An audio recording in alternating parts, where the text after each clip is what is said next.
There's been a recent development in our state, and I've got something I'd like to share. Some may find some of this offensive. If you do, you deserve it. If this offends you, you deserve it. So, Mr. Steeman, you may find some of this offensive. If you do, you deserve it. Mr. Steeman, you may find some of this offensive. If you do, you deserve it. Recently, the governor signed into law AB 1955, now known as the Safety Act.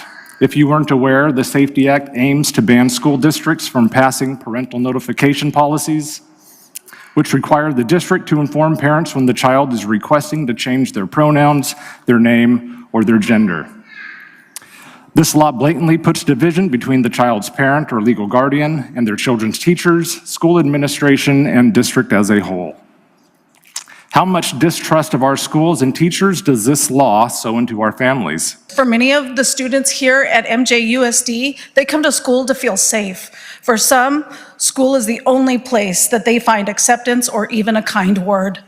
Some of our students don't even have a safe person at home to share their desire to use a different name or pronouns, or even the struggles that they are facing in their daily lives. As I've mentioned before, late last year, the governor signed a myriad of laws, both limiting the rights of parents, letting adolescent children make bodily and life-altering decisions. You also seem to misunderstand that changing your name and your pronouns is as if you are getting surgery. It's not like getting surgery. I am not walking out of school, deciding to go by a different name and pronoun, suddenly getting hormones and changing my entire body and my reproductive system. Those are all things that for the majority of the time require parental consent. It also requires going to a doctor who will diagnose you with gender dysphoria. With these new laws, a 12-year-old child can opt to bend the laws of basic biology and reality, fluidly choose or create a new gender, demand their teacher call them a new name, refer to them as a gender they are not. You mentioned that children are demanding to be referred to as genders they, quote, they have no physical or possible capability of being. To that, I ask you to picture yourself as just a floating head. No body or anything, but if I were to ask you what gender you aligned with, it would still be male. Why? Because gender is a social construct. It doesn't really exist, but we like to pretend it does. And that doesn't necessarily have to be a bad thing, but it does mean that genders children align with don't have to be physically obtainable at all, because no gender really is. Decide they want to chemically castrate themselves, surgically remove their reproductive organs, take drugs to synthetically stop the natural progression of their bodies and minds, and permanently destroy the possibility of the blessing of childbirth later in life. Let alone the mental and emotional trauma this may cause. I had a friend who was outed for being gay by his school district. He committed suicide on July 9th of 2021. I do not want to see any of my other peers have to end their own lives because they feel unsafe at home. The lack of respect and integrity shown from the board on August 13, 2024 at exactly an hour, 20 minutes, and 47 seconds was disgraceful, inhumane, and disgusting behavior coming from someone who's supposed to represent the district. Isn't all the public comments supposed to be timed? Isn't the mic supposed to be turned off? Funny how this rule seems to only apply to teachers, staff, and students who have a say. As a student, I couldn't believe what I was hearing and was outraged by what was allowed. This behavior was inappropriate and discriminatory towards not only for myself, but for my peers. This is what is allowed in the Marysville Joint Unified School District. It was an act of putting others down to lift yourself up. This is what a child can do in California. As if there is no possibility that a mature adult might forever regret the choices they made as a young child. Of all trans people, youngest to oldest, only about 1% to 8% of them ever transition or go back to the gender they were assigned with at birth. Even then, it's a smaller percentage of people who actually change their minds about being transgender. Most just can't put up with the daily harassment and discrimination brought upon by people like you, Mr. Steeman. This is sheer, utter depravity, and it is plain evil. In the Bible, it mentions in the books of Matthew, Mark, and Luke that to willingly lead a child astray into harm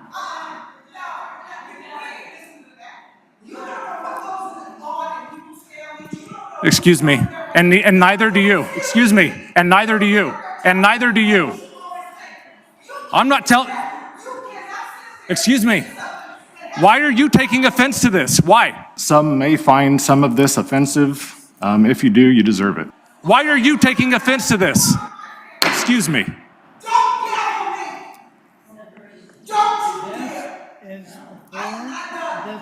Oh, I'm not done either. I am not done. Excuse me. This is my time. Thank you. You're right, I am. I'm on the board. I can say whatever I want. Thank you. Bringing up the Bible was a crucial mistake. The truth is, you can't actually say whatever you want, because after all, this is a public school district, and it is plainly unconstitutional to bring the Bible into a matter of government. However, I'll still bite. In the Bible, it mentions in the books of Matthew, Mark, and Luke that to willingly lead a child astray into harm or to stumble, it is better to tie a large millstone around your neck and toss yourself into the depths of the sea than to answer to God for it on the day of judgment. You fail to understand that the outing of a child or forcefully declaring that they're LGBTQ leads the child into more harm if their parent is unsupportive than just letting them use a different name. The Bible verses of which you used were incorrectly used. The Bible even says it's not up for interpretation, so you interpret it extremely incorrectly. If Christians really did follow the true religion of Christianity as it was meant to be, then I too would be Christian. As a fellow Christian, I would love to have a conversation with you about theology, but a public school board meeting is not the time or place. Our children are engulfed in confusion from every angle and every outlet, a steady flow of degeneracy, debauchery, lewdness, perversion, violence, and all forms of things that do nothing but bring degradation to our future. Shouldn't school be a place that silences all that confusion with truth? I completely agree. Confusion as to why their fundamental rights are so controversial and political. Confusion whether to live as their truth or hide away in the name of safety. And laws like these should destroy the bond between families. I do encourage my students to talk to their parents and have sat many times with parents and students to discuss these difficult topics. My job is to meet my students where they are, respect and support them, and provide a safe learning environment for them to focus on learning. My goal is to help them become well-adjusted adult members of our communities.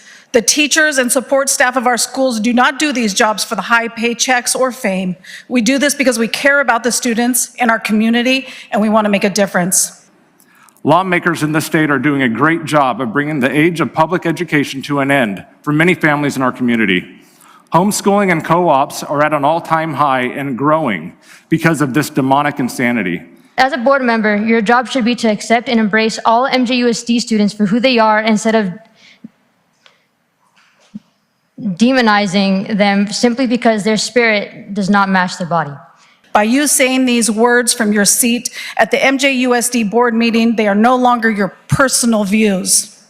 I do not feel that the light reprimand was enough. You should step down or be removed from the board. The reason why you sit up there on the Board of Trustees is because your purpose is to represent your areas, Marysville Charter included. As a student of MCAA, I can speak for all my peers when I say that you are misrepresenting us, the students. And if you can't reason with your beliefs for the health and the well-being of your students, you need to step down. As it is a gross violation of the constitutional rights of the parent to make decisions concerning the care, custody, and control of their children. Believe me, my parents have warned me about people like you. Although you might think and believe it, you are no savior. When I was younger, my mother taught me that adults can play pretend as well, and this is a perfect example for it. I don't need your pretend protection. Finally, to those who are having a hard time accepting who you are because of the ignorance of someone like Seth Steeman, Lady Gaga once said, "You're beautiful in your own way, because God makes no mistakes. You're on the right track. Baby, you're born this way." Thank you.